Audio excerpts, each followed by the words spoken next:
फटाक देखिए फटाफट खबरें, डाउनलोड कीजिए तक ऐप। नमस्कार, आप देख रहे हैं दिल्ली तक। मैं हूं आपके साथ अनुराधा तंवर। दिल्ली के लोग जो हैं इस वक्त ये देख रहे हैं कि दिल्ली के अंदर आखिर चल क्या रहा है। लगातार एक तरफ हमें सुनने के लिए मिल रहा है कि दिल्ली सरकार जो है वो घोटालों में घिरी हुई है, क्योंकि विपक्ष जो है वो आरोप लगा रही है कि दिल्ली की जो सरकार है उसने शराब से लेकर शिक्षा में घोटाले किए हैं। तो दूसरी तरफ हमने ये भी देखा कि विधानसभा के अंदर आम आदमी पार्टी के विधायक ने दुर्गेश पाठक ने दिल्ली की मौजूदा एलजी विनय कुमार सक्सेना पर 1400 करोड़ रुपए की घोटाले का आरोप लगा दिया।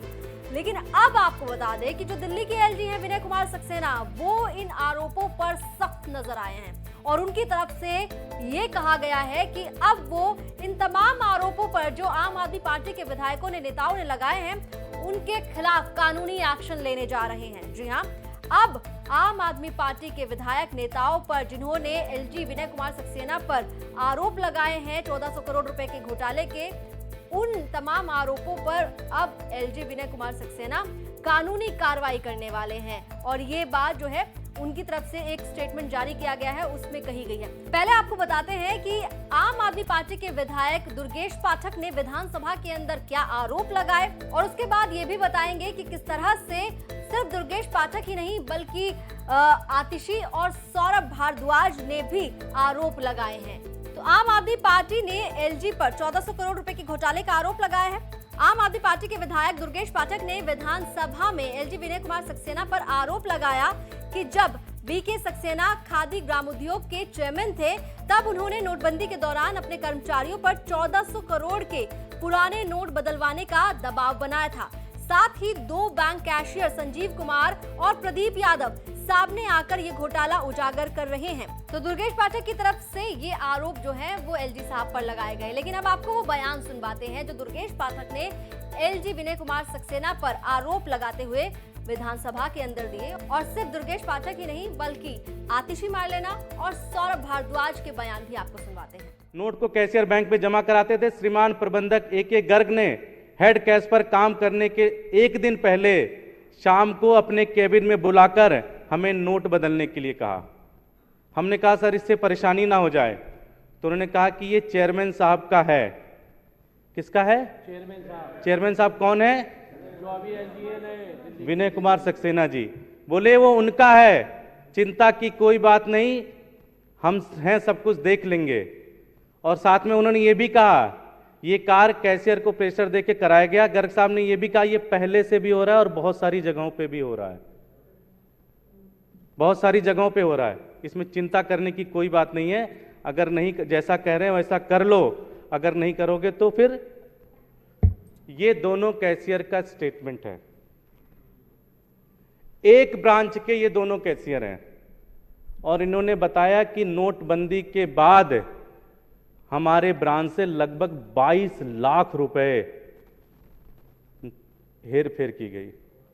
पुराने नोट को बदलकर नए नोट बदले गए। और इस तरह से पूरे देश में लगभग 7000 ब्रांचेज हैं खादी ग्रामोद्योग की।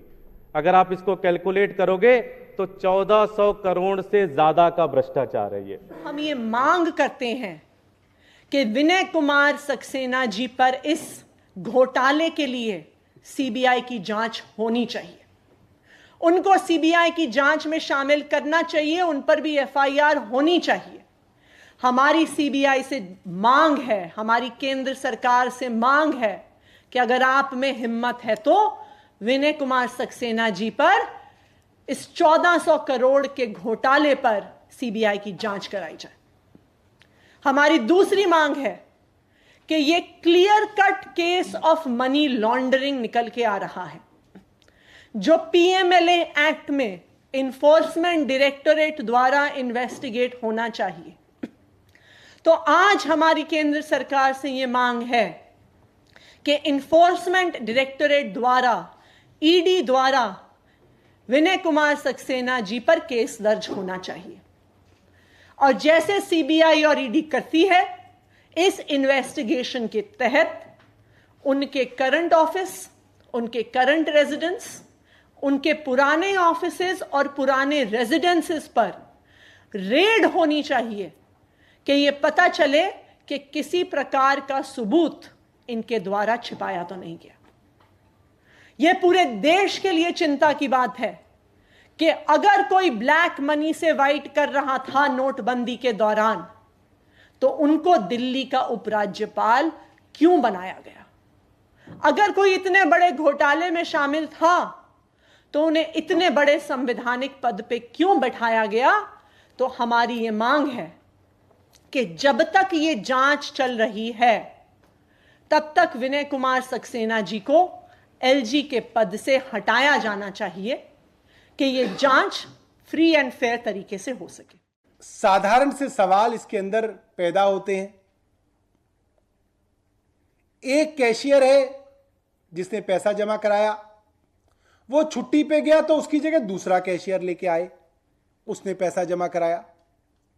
दोनों ही लोगों ने यह बात कही कि इनके दो अधिकारियों ने, अजय गुप्ता और ए.के. गर्ग ने, इनको डराया धमकाया और यह कहा कि यह पैसा उस वक्त के केवीआईसी के चेयरमैन साहब का है। तो इसकी जांच जो है किसी इंडिपेंडेंट एजेंसी से होनी चाहिए। अगर चेयरमैन के ऊपर ही आरोप है तो चेयरमैन के अधीन रहने वाले सीवीओ से जांच कराने का कोई मकसद नहीं बनता, कोई मतलब नहीं बनता। ये तो इंडिपेंडेंट जांच होनी चाहिए। और ये बड़ा मामला इसलिए बन जाता है क्योंकि वो समय था जब गरीब लोग घंटों लाइन में लग के अपने 2,500 रुपए बदलवा पाते थे। मुझे जहां तक याद है वो लिमिट कभी 500 होती थी, कभी 1000 होती थी, कभी 2,500 होती थी। और ऐसे समय में खादी जैसे बहुत ज्यादा सम्मान के साथ, जिनके साथ महात्मा गांधी का नाम जुड़ता है, ऐसे संस्थान में अगर इस तरीके की गड़बड़ी हुई है तो उसकी बड़ी जांच और इंडिपेंडेंट जांच होनी चाहिए। तो ये तो आम आदमी पार्टी के नेताओं के बयान आपने सुने। अब आपको बताते हैं कि एलजी विनय कुमार सक्सेना की ओर से जो स्टेटमेंट रिलीज की गई है उसमें क्या कुछ कहा गया है। एलजी की ओर से सारे आरोपों को खारिज किया गया है। साथ ही दुर्गेश पाठक, आतिशी मारलेना, सौरभ भारद्वाज और जैस्मिन शाह के खिलाफ कानूनी कार्रवाई की बात कही गई है। एलजी की ओर से यह भी जानकारी दी गई है कि जिस मामले को आम आदमी पार्टी उठा रही है उस मामले में सीबीआई ने चार्जशीट पहले ही दायर कर ली थी। जिन दो आरोपियों का सहारा लेकर उन्हें फंसाने की कोशिश की जा रही है उस मामले में वे दोनों कैशियर आरोपी हैं। खादी ग्राम उद्योग के अकाउंट में चलन से बंद किए गए 500 और 1000 के नोट जमा किए गए थे। जैसे ही ये जानकारी सामने आई तुरंत सीवीओ को सूचित किया गया। इसके साथ ही ये भी कहा गया कि सीबीआई की जांच में पाया गया कि सिर्फ 17,07,000 रुपए ही 500 और 1000 के नोट के तौर पर जमा हुए थे, 22 लाख नहीं जैसा सीवीओ ने दावा किया था।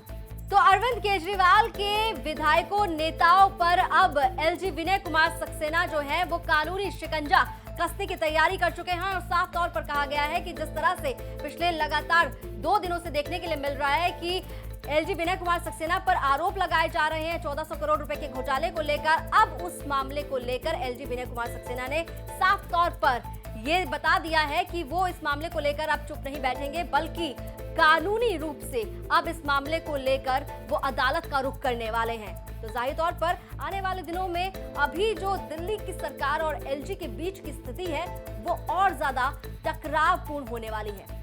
दिल्ली एनसीआर की तमाम खबरों के लिए आप देखते रहिए दिल्ली तक।